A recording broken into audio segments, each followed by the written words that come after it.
오늘 읽어 주시는 하나님의 말씀은 에베소서 3장 1절로 7절까지 말씀이 우리 교독하도록 하겠습니다. 제가 먼저 읽을게요. 이러므로 그리스도 예수의 일로 너희 이방인을 위하여 갇힌 자 된 나 바울이 말하거니와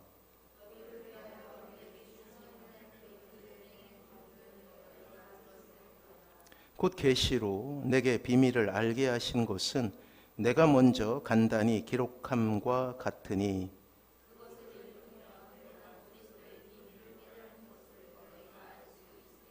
이제 그의 거룩한 사도들과 선지자들에게 성령으로 나타내신 것 같이 다른 세대에서는 사람의 아들들에게 알리지 아니하셨으니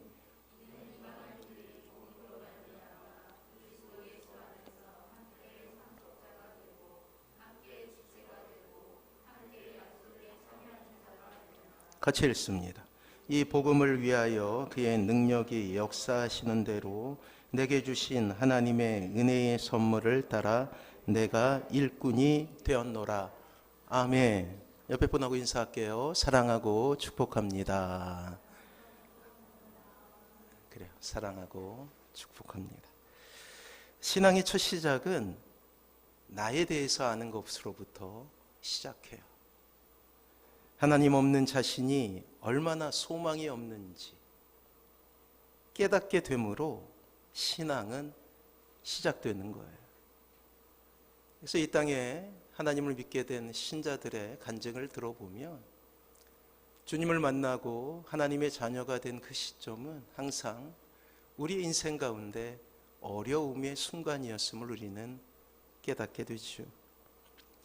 이렇게 시작된 신앙은 이제 신자 개인에게 있어서 하나님의 영광이라는 신자의 최종 목표를 향하게 되는 거예요. 더 나아가 하나님의 영광을 위해서라면 고난이라도 감수하는 모습으로 성숙해져 가기도 하죠.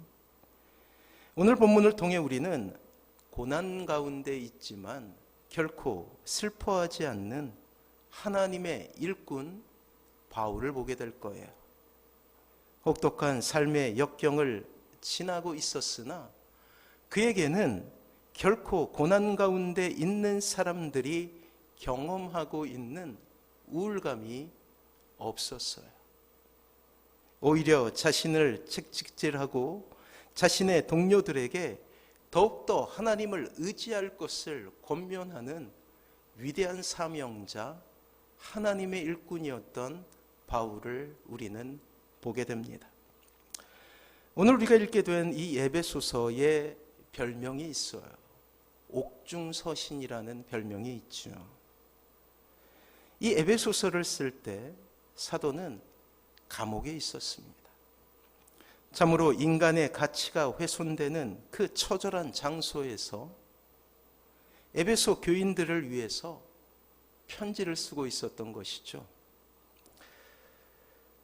태어난 지 19개월이 되었을 때 심한 병에 걸려 목숨을 잃을 뻔하다가 간신히 살아났으나 그 여파로 청각과 시각을 잃어버리게 된 한 아이가 있었습니다. 물론 청각을 잃어버렸기 때문에 말도 할 수 없었죠. 우리가 너무나 잘 아는 헬렌 켈러라는 그러한 여인입니다. 다행히 앤 설리번이라는 좋은 교사를 만나서 그의 인생이 변화되게 되었어요. 비장애인도 힘들다는 하버드 대학의 레드클리프 칼리지를 졸업하고 자신처럼 고통받는 장애인들을 위해 그리고 이 땅에 소외받는 이들을 위해서 평생을 수고하게 됩니다. 헬렌 켈러는 이 땅에 소망을 잃은 이들을 위해 이렇게 이야기를 했대요. 한번 들어보세요. 태양을 바라보고 사십시오. 그대의 그림자가 사라질 것입니다. 고개를 숙이지 말고 머리를 언제나 높이 드십시오. 세상을 똑바로 정면으로 바라보십시오. 나는 눈과 귀와 혀를 빼앗겼지만 내 영혼을 잃지 않았기에 그 모든 것을 가진 것이나 마찬가지입니다. 고통의 뒷맛이 없으면 진정한 쾌락은 거의 없습니다. 불구라 할지라도 노력하면 됩니다. 아름다움은 내부의 생명으로부터 나오는 빛입니다. 그대가 정말 불행했을 때 세상에는 그대가 해야 할 일이 있다는 것을 믿으십시오. 그대가 타인의 고통을 덜어줄 수 있는 한 삶은 헛되지 않을 것입니다. 세상에서 가장 아름답고 소중한 것은 보이거나 만져지지 않습니다. 단지 가슴으로만 느낄 수 있습니다. 사랑하는 성도 여러분, 그래요. 이 땅의 신자는 가장 깊은 어둠 속에서 태양을 바라볼 수 있는 사람이죠. 오늘 우리는 에베소 교회를 향한 사도 바울의 위로를 듣게 됩니다. 너무나 버거운 복음 전파의 사명을 감당하는 바울을 다시금 일으켰던 것은 자신이 어떠한 은혜를 받았는가를 묵상하는 것으로부터 시작했어요. 삶이 절망으로 치달아가면 치달아갈수록 이러한 묵상은 더욱더 가열차게 되는 것이죠. 그리고 사도 바울은 이렇게 하나님의 은혜를 묵상하며 하나님의 사랑에 대한 감격으로 가득 차게 된다는 것입니다. 사랑하는 성도 여러분, 세상 사람들은 삶의 절망 가운데서 자신을 잃게 돼요. 자신에 대한 존중도, 자신에 대한 희망도, 또한 자신에 대한 그러한 긍정적인 마음도 잃어버리게 됩니다. 그리하여 얻게 되는 것은 우울감이에요. 이것이 대부분의 사람이 경험하게 되는 절망이죠. 세상은 여지없이 거대하고 자신의 초라함을 느끼며 좌절하게 된다라는 거예요. 그러나 오늘 사도 바울의 고백을 통해 이 세상을 살아가는 신자가 가져야 될 놀라운 힘을 우리는 보게 된다라는 거예요. 그렇습니다. 그것은 신자라는 정체성이 가져다주는 힘이에요. 세상은 결코 이해할 수 없는 것이기에 오늘 우리는 사도 바울의 놀라운 고백에 집중할 수 있어야 되는 것이죠. 자, 오늘 우리가 사도 바울의 입을 통해 듣게 되는 자기 고백은 갇힌 자입니다. 1절 말씀이에요. 우리 같이 한번 읽어보도록 하겠습니다. 1절 같이 읽습니다. 시작. 이러므로 그리스도 예수의 일로 너희 이방인을 위하여 갇힌 자 된 나 바울이 말하거니와. 오늘 1절 말씀을 통해서 사도 바울이 감옥이라는 아주 절박한 환경에 놓였음을 우리는 보게 됩니다. 그가 사랑했던 에베소 교회 교인들을 향하여 자신을 그리스도 예수의 일로 갇힌 자 된 나 바울이라고 소개하며 편지를 열고 있다라는 것이죠. 감옥에 갇힌 죄인이라는 뜻입니다. 우리는 갇혔다라는 사도 바울의 고백을 통해 사도가 경험했을 법만 한 그러한 절망을 상상할 수 있게 됩니다. 주님을 만난 바울에게는 놀라운 꿈이 생겼죠. 땅끝까지 이르러 복음을 전하는 것이었습니다. 그렇기에 바울은 결코 편한 곳에 안주하지 않았어요. 1차, 2차, 3차 선교 여행, 그리고 로마에 다다르기까지 단 한순간도 멈추지 않는 직진하는 인생을 살아가고 있었다라는 것이죠. 이것을 사도 바울은 표대를 향하여라고 그렇게 고백합니다. 비록 그의 육신은 감옥이라는 참혹한 곳에 갇혀 있었지만 그의 영혼은 아직도 주님을 알지 못하는 로마 제국의 한 도시를 달려가고 있었던 거예요. 그렇습니다. 당장 사도 바울에게 있어서 갇혀 있었다라는 것은 큰 절망이라 아니할 수 없죠. 하지만 사도 바울에게 갇힌 자라는 의미는 감옥에 갇혀 있다는 것 외에 또 다른 의미를 가지고 있음을 우리는 깨닫게 돼요. 그것은 영적으로 그리스도의 구원의 은총에 사로잡힌 자라는 뜻을 가지고 있다라는 거예요. 때문에 사도는 한편으로 그리스도를 위해 갇힌 자 된 것을 자랑스럽게 생각할 수 있었던 거예요. 비록 죄인이라는 딱지가 그를 사람들로부터 모욕받게 했고 매일 행해지는 그러한 고문과 구타는 그의 몸을 지치게 했지만, 그럼에도 불구하고 그의 영은 하나님의 놀라우신 은혜로 인하여서 날로 날로 새롭게 되어가고 있었다라는 사실이에요. 죄를 지어서 감옥에 들어온 것이 아니라 주님의 일을 하다가 감옥에 들어왔음을 이야기하는 것이며, 특히 이방인 형제 너희를 위한 것이었음을 사도 바울은 감추지 않고 그렇게 이야기하고 있는 것입니다. 그렇습니다. 자신이 감옥에 갇힌 것을 마다하지 않는 인생으로 당당하게 살아가는 동역자들에게 나는 갇힌 사람입니다, 나는 죄인입니다 라고 그렇게 이야기하고 있었던 거예요. 여기서 중요한 것은 자신을 갇힌 자라고 강조하는 그의 말입니다. 갇힌 자로서 사도 바울은 에베소 교회에 편지를 쓰며 자신의 처지에 대해 원망의 이유로 삼지 않고 오히려 하나님의 은혜를 경험하는 과정으로 생각하고 있다라는 사실이에요. 그리스도의 복음, 바울의 표현에 의하면 그리스도의 비밀을 맡은 자로서 쓰임받는 자신의 모습에 대해 감사와 감격이 그를 압도하고 있다라는 사실이에요. 그래요. 그에게 있었던 것은 압도적인 은혜예요. 모든 불평을 덮을 만한 압도적인 은혜가 있었어요. 모든 근심과 걱정을 덮을 만한 압도적인 은혜가 있었어요. 사랑하는 성도 여러분, 지금 이 시대를 살아가는 우리 역시 쉽지 않은 인생 가운데 때로 눈물을 흘릴 때가 있죠. 때로는 모함을 당하기도 하고, 때로는 여러 가지 어려움 때문에 좌절하기도 하고 낭망하는 것이 우리의 모습입니다. 이러한 절망 가운데 있을 때 우리에게 필요한 것은 그 문제가 해결되는 것에 앞서서 압도적인 은혜가 필요하다라는 거예요.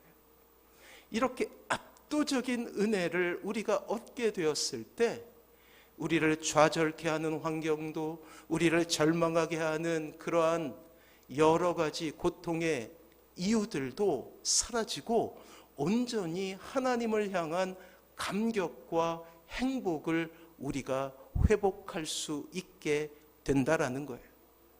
그래야 저는 이렇게 이야기하고 싶습니다. 우리를 절망하게 하는 것은 고난의 이유 때문이 아니라 우리 안에 은혜가 소진되었기 때문이다 라고 이야기할 수 있는 거예요. 그렇게 사랑하는 성도 여러분, 여러분들의 인생 가운데 좌절이 찾아오거나 절망이 찾아오거나 혹은 여러분들의 인생 가운데 번아웃을 경험하게 되었을 때 그것을 이길 수 있는 위대한 하나님의 방법은 다시금 압도적인 은혜를 회복하는 것임을 기억하셔야 한다라는 것입니다. 사랑하는 성도 여러분, 위대한 하나님의 사람의 자의식이 바로 이러한 것이라는 거예요. 하나님을 위한 길에 있어서 사도 바울은 타협함이 없었어요. 오히려 고통받는 사명자의 삶을 선택하고 그 안에서 행복을 경험하게 됩니다. 바울에게 있어서 감옥의 냉혹한 현실은 부끄러운 것이 될 수 없었다라는 거예요. 왜냐하면 그의 고백대로 그는 그리스도의 비밀을 맡은 자였고 그 비밀을 전하며 많은 이방인들이 복음으로 말미암아 그리스도 예수께로 돌아온 모습을 확인했기 때문이었죠. 또한 함께 후사가 되는 영광을 볼 수 있게 되었다라는 사실이에요. 사랑하는 성도 여러분, 이 은혜라는 단어는 결코 세상이 이해할 수가 없습니다. 세상에서 말하는 은혜는 이러한 때 사용하죠. 너무나 큰 기쁨을 누릴 때 그것을 누군가에게 감사를 표현하는 것을 우리는 세상에서 말하는 은혜라고 할 수 있을 거예요. 하지만 오늘 사도의 모습을 보십시오. 그의 몸은 감옥에 갇혀 있습니다. 자기 스스로 갇힌 자라고 표현하고 있어요. 죽음은 코앞에 다다랐고 음습한 감옥은 말 그대로 그에게 절망을 주기에 충분했죠. 하지만 사도는 다시금 자신의 삶을 은혜라는 말로 해석하고 있다라는 사실이에요. 고통 속에서 오히려 사도의 마음은 그리스도의 사랑으로 불타오르고 있습니다. 사랑하는 성도 여러분, 은혜란 하나님께서 값없이 베푸시는 선물을 의미해요. 이 은혜야말로 성도로 하여금 경건과 거룩한 사람의 삶을 살 수 있게 하는 놀라운 에너지를 주는 것입니다. 반대로 말하면 은혜가 고갈된 인생 가운데 결코 감사와 기쁨과 또한 행복은 있을 수 없다라는 것이에요. 이렇게 우리의 인생 가운데 은혜가 소진되게 되면 경건과 거룩한 삶은 오히려 무거운 짐이 되지 않습니까? 이루어야 될 사명은 희미해지고 현실의 고난만이 눈에 가득하게 되는 거예요. 때문에 오늘 우리에게 필요한 것은 감옥에 갇혔지만 하나님의 은혜에 사로잡혔다라는 사도 바울의 고백이 필요하다라는 거예요. 왜 여러분들이 힘들다고 느끼냐 하면은 그것은 여러분들을 고통하게 하고 고민하게 하는 여러 가지 세상의 응전 가운데서 절망하는 그 이유 때문이 아니라는 거예요. 오히려 우리의 인생 가운데 주님의 은혜가 고갈되었음을 깨달아야 되는 것이죠. 문제를 알아야, 문제의 원인을 알아야 우리는 그것을 치료하고 고칠 수 있는 방법을 깨닫게 되는 거예요. 사랑하는 성도 여러분, 우리 역시 사도 바울과 같이 갇힌 자 되지 않았습니까? 세상의 여러 가지 고통스러운 도전 속에 우리는 때로 좌절했어요. 그러나 우리가 만약 갇힌 자의 또 다른 의미로 그리스도의 은혜에 사로잡힌 자라는 자기 정체성을 가진다면 비록 감옥에 갇힌 인생, 눈물과 한숨으로 점철된 인생을 산다 할지라도 우리는 기뻐하며 주님께서 이미 가신 그 길을 갈 수 있게 될 거예요. 이것이 신자의 기쁨의 이유이기 때문입니다. 어느새 우리의 언어는 기쁨과 감사로 가득 차 있을 것이며 우리의 삶은 행복이라는 참으로 아름다운 정서로 가득 차게 될 것이라는 거예요. 그리고 사도 바울이 그러했듯이 온통 자신의 삶을 은혜라는 놀라운 언어로 해석하고 고백하는 인생이 될 수 있다라는 거예요. 비록 자신은 갇혔지만, 비록 자신은 폭행 속에 있었지만, 비록 자신은 절망 가운데 놓여 있었지만 그가 고백하는 말마다 그는 은혜라는 것을 반복하며 이야기할 수 있게 된다라는 사실이죠. 그렇습니다. 지금 우리에게 필요한 것은 이 땅의 교회 위에 하나님께서 주시기 원하시는 것은 은혜라는 신적 언어의 회복이죠. 자, 2절 말씀 우리 같이 한번 읽어볼까요? 2절이에요. 같이 읽습니다. 시작.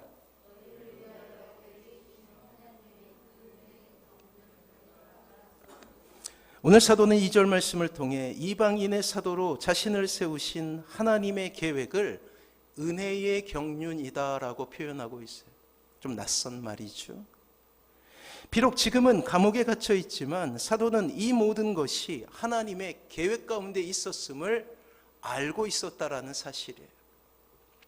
그렇게 그는 은혜의 경륜이라는 말을 쓰고 있어요.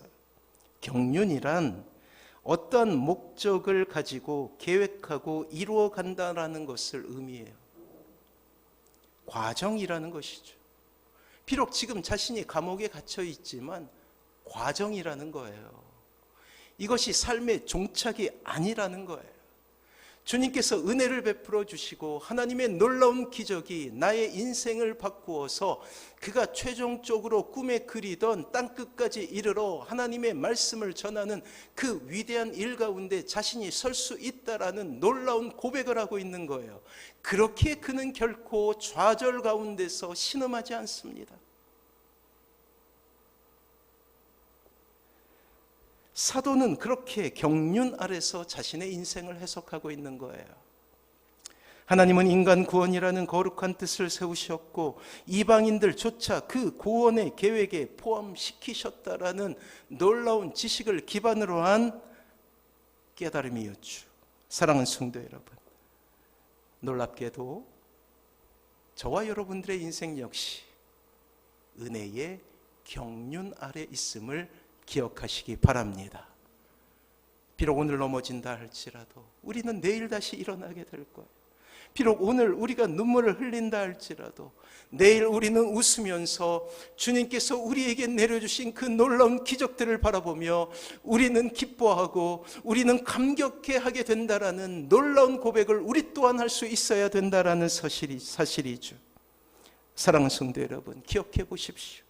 감히 우리가 어떻게 주의 전에 앉아 있을 수 있는 사람들이었습니까? 배역의 인생 가운데서 하나님을 모른다 부인했던 삶 아니었습니까? 그런 인생을 살았던 우리가 하나님의 자녀가 된 것이에요. 이렇게 하나님의 전에 나와서 예배하는 그 은혜를 입은 것 아닙니까? 이것이 바로 은혜의 경륜 아래 있음을 우리에게 증거하고 있는 이유이죠.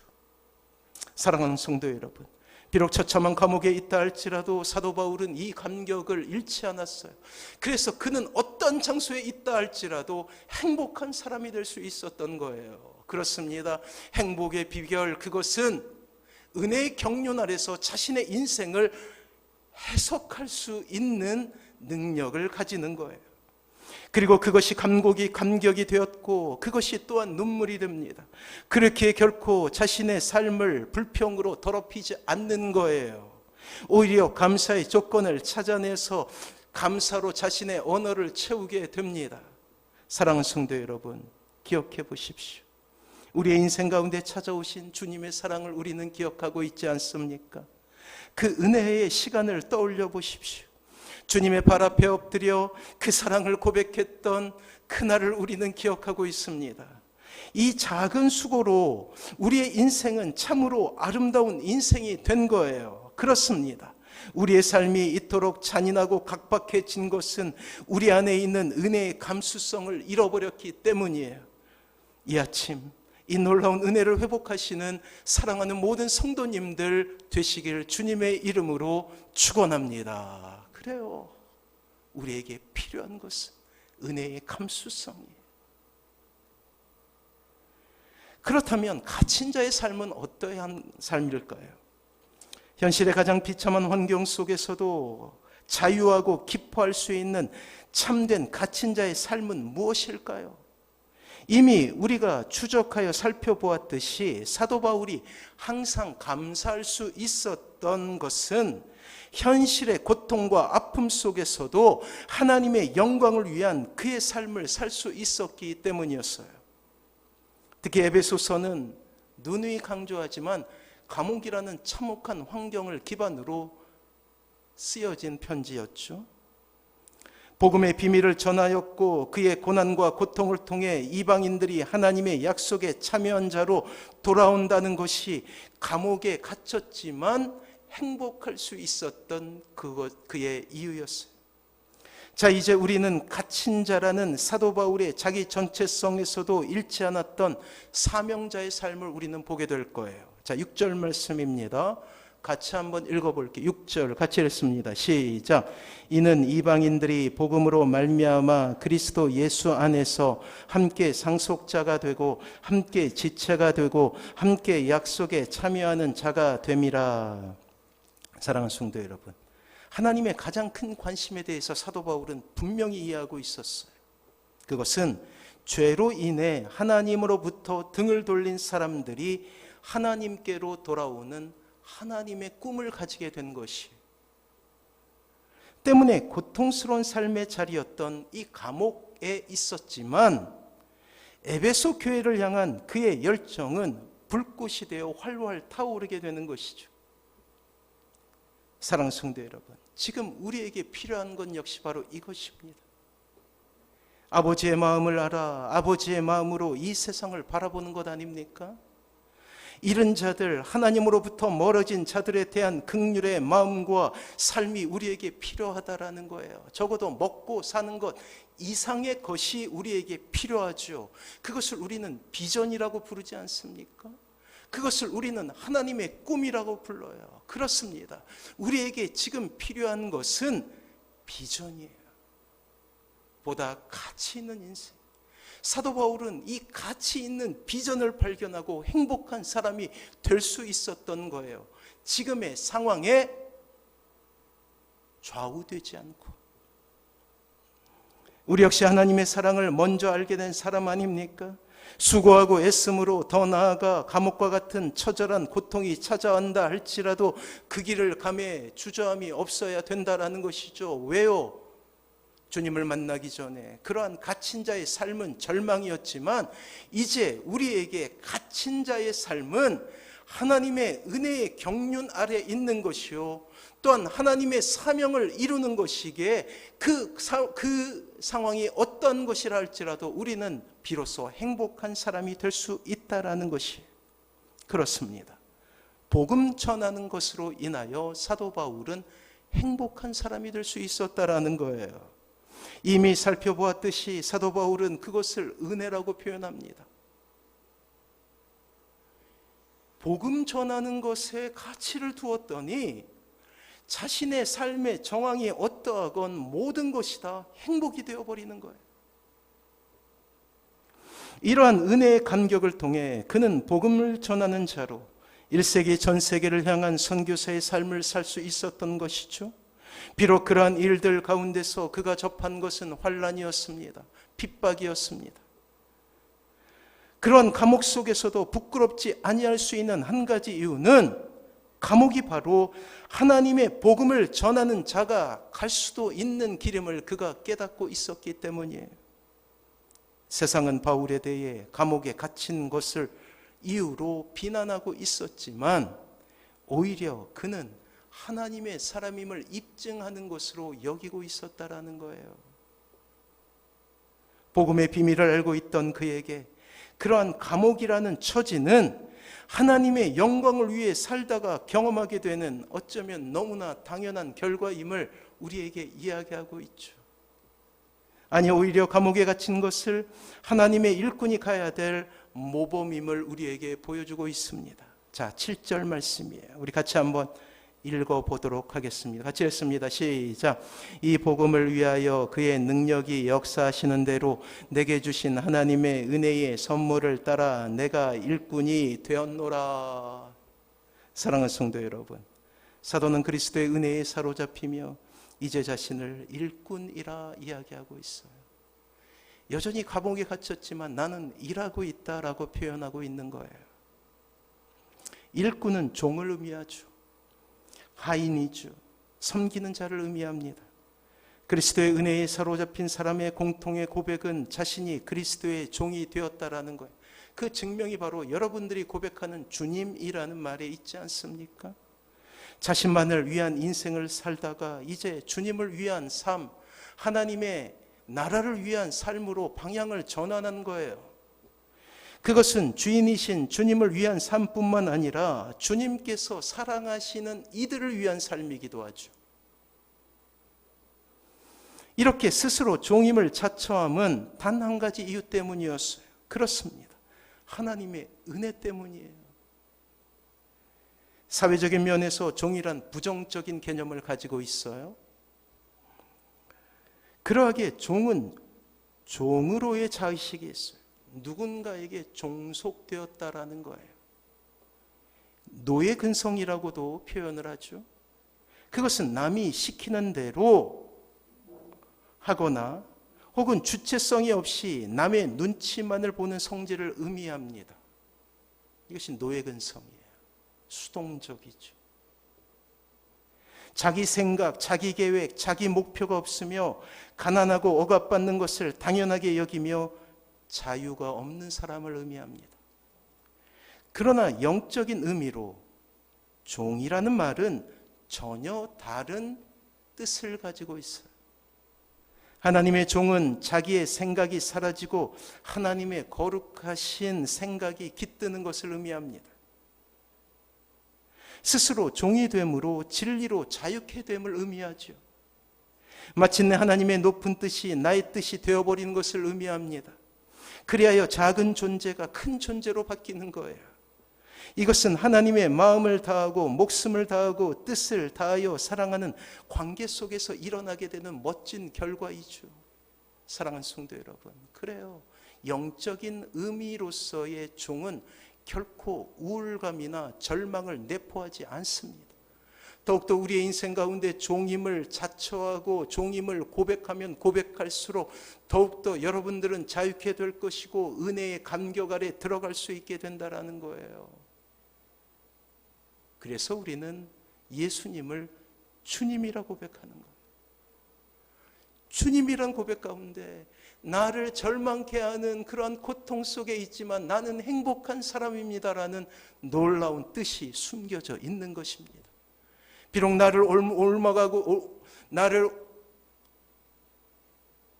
사로잡고 있는 여러 가지 고통의 이유들이 나를 때로 절망 가운데 놓이게 하지만 그것이 나의 영원한 모습이 아니라 어느새 하나님께서 나를 기쁨의 사람으로 어느새 하나님께서 나를 행복의 사람으로 바꾸신다는 놀라운 고백이 숨겨져 있는 거예요.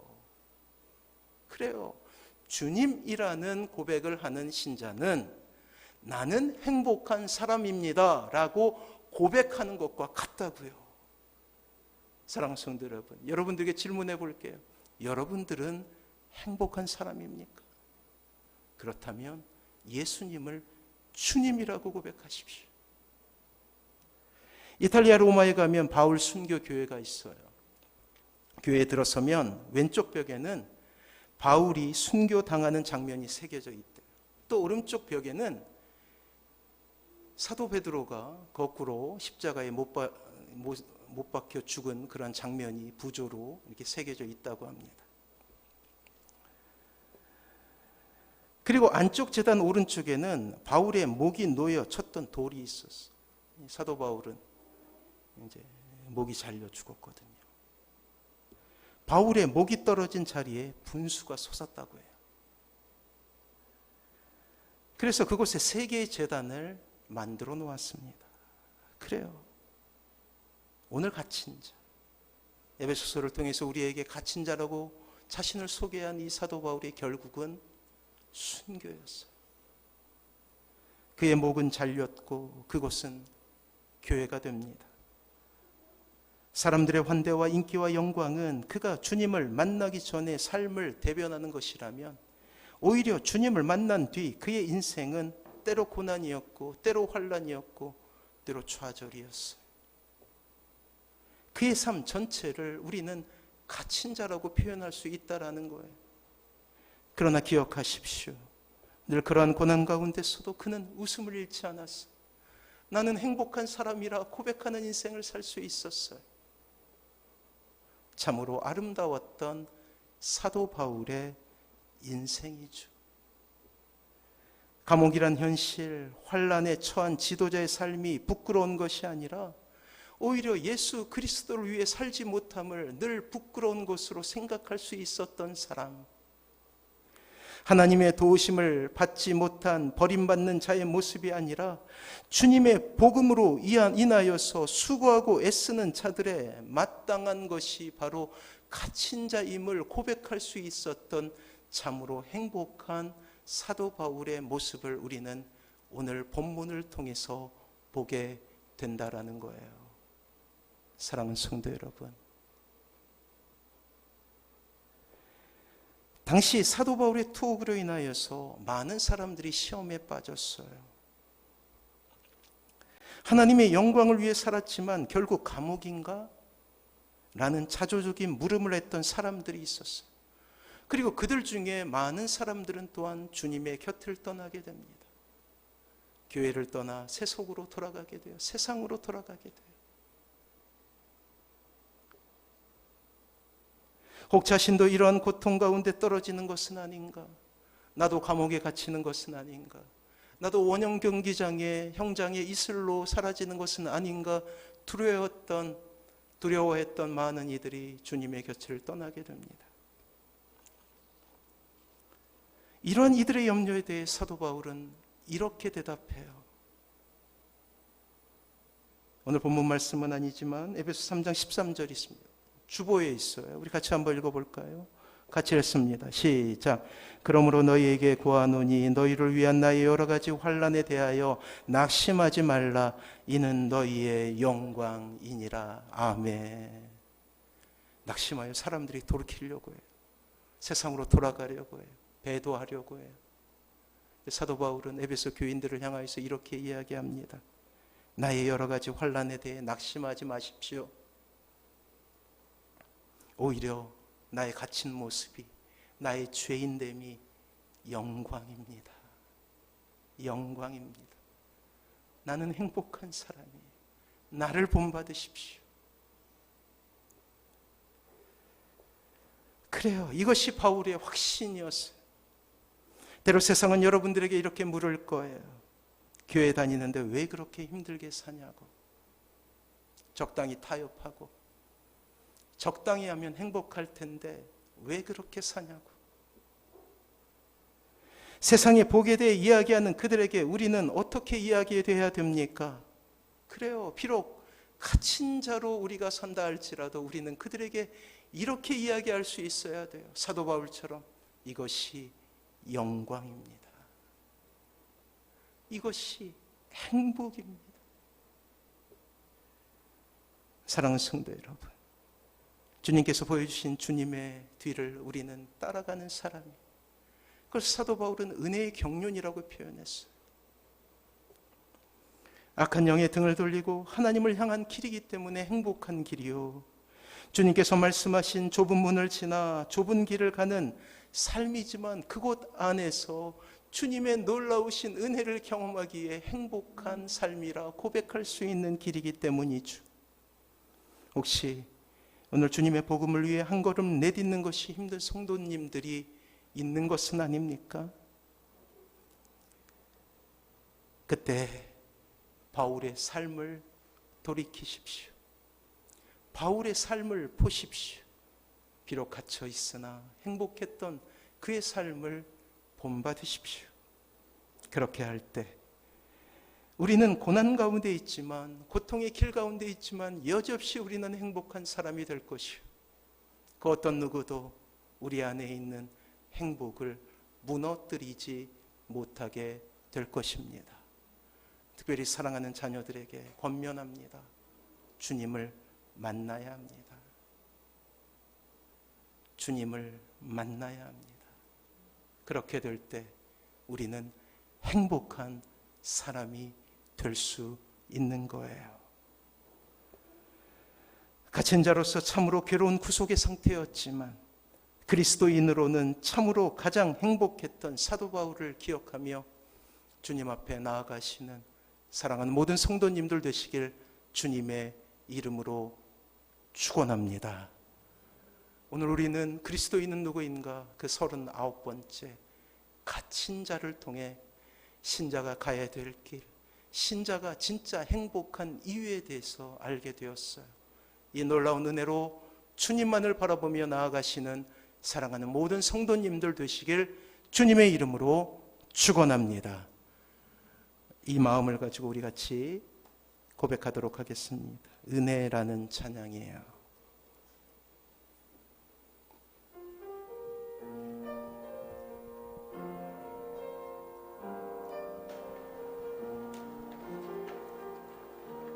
우리 같이 고백하도록 하겠습니다. 내가 누려왔던 모든 것들이, 내가 누려왔던 모든 것들이, 내가 지나왔던 모든 시간이, 내가 걸어왔던 모든 순간이 당연한 것 아니라 은혜여소. 아침 해가 뜨고 아침 해가 뜨고 저녁에 노을 봄의 꽃향기와 봄의 꽃향기와 가을의 열매 변하는 계절의 모든 순간이 당연한 것 아니라 은혜여소. 모든 것이 은혜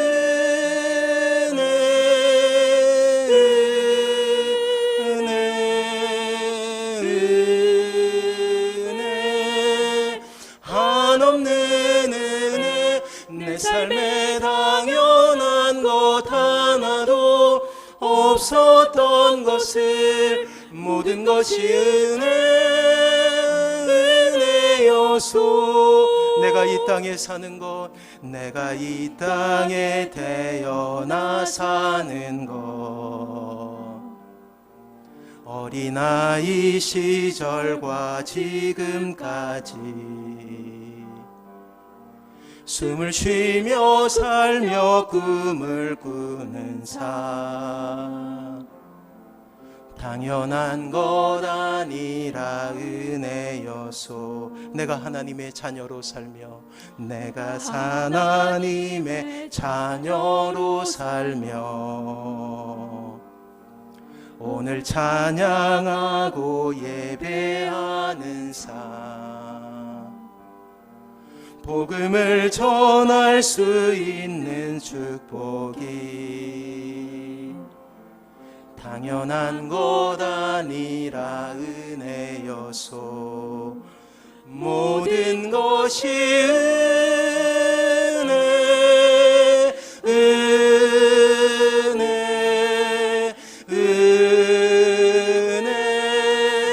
한없는 은혜 내 삶에 당연한 것 하나도 없었던 것을 모든 것이 은혜 모든 것이 은혜 모든 것이 은혜